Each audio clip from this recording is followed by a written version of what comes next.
In this lesson, we will build our eye controls.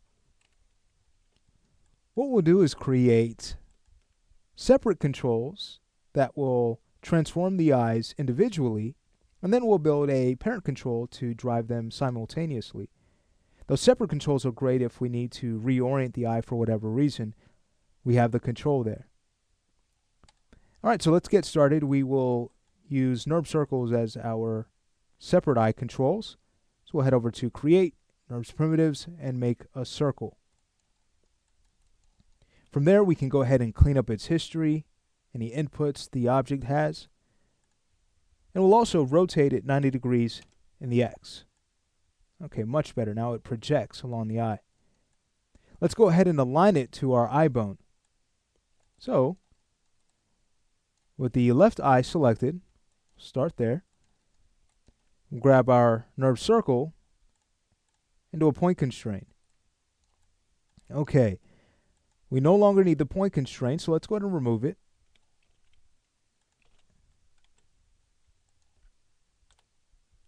And we'll also need to scale the circle down. So let's take care of that, and we can have its radius match the circumference of the eye. Okay, at this point, let's go ahead and duplicate this object. I'll hide the character temporarily so we can snap the clone over to the right eye. Bringing back our character, we could also template her. We'll grab both curves. Let's go ahead and translate them out. Okay, at this point we can freeze transforms on these.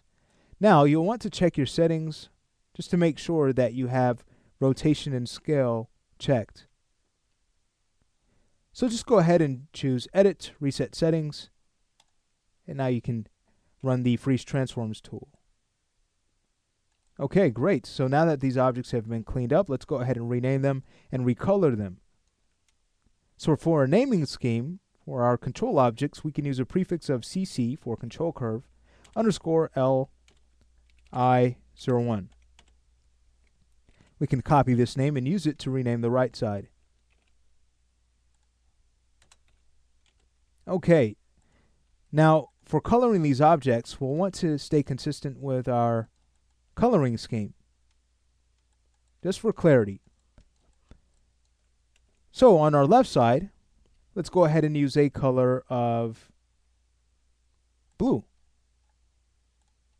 So we'll turn on Enable Overrides, and we'll find blue. There it is. Let's go ahead and take care of the right side, and that will be recolored to red. Okay, great. So our separate eye controls are in place. Let's go ahead and build our parent control. So we could always create this from scratch, but we'll keep it simple so it doesn't take up too much time. So let's go ahead and head over to our front view, and we'll grab our CV curve tool and make sure it's set to linear. So we'll reset our settings, choose linear. We can now close out our tool, and we will just create half of a square. Okay, again, just to keep it simple, we can now go ahead and center the pivot on this object. Great, and let's go ahead and move back over to our perspective view. All right, so to make sure this is going to be centered between these two controls, we could use a point constraint. I'll grab the two controls first, shift select our new control, and apply the point constraint. All right, we no longer need the constraint, so let's go ahead and remove it.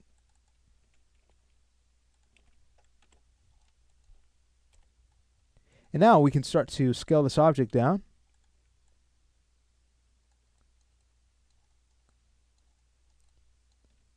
So we could either work with something like that, or if we like, we can go ahead and scale it down further and maybe lift the shape up. It's a good idea to get creative with your controls. But with that said, don't spend too much time on it.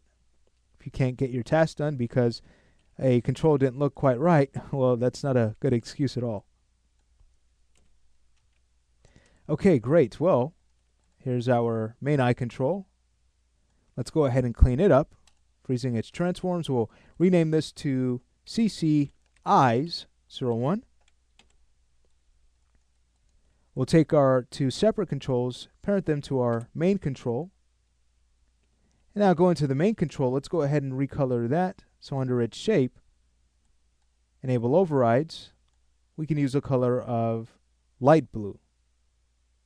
Again, to stay consistent. Great. All right, well, these are coming together. We can now head over to our outliner. We're just about done. Let's go ahead and parent this to our global move node. So I'll find the global move group, specifically control objects, just to keep things organized.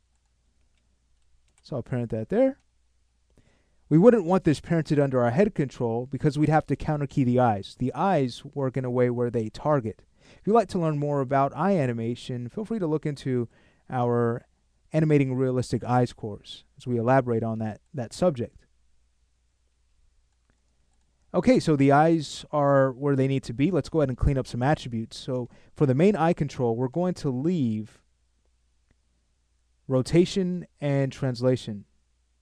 Looks like we have some scaling on this to clean up. Let me go ahead and freeze transforms on this object. All right, so we're going to leave rotation simply because that also affects the way the eyes orient. So if you need to, you can reorient your animation control to fix the orientation of the eyes.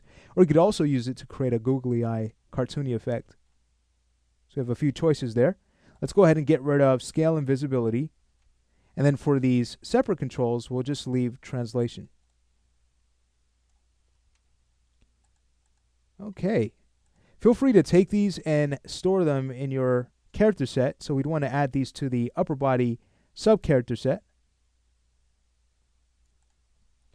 So with it active, we'll start with our parent control. Let's go ahead and add translation and rotation. And now for our separate controls, we'll go ahead and add their translation. Simply press the G key. And we're good to go. So in the next lesson, we will finish rigging the eyes.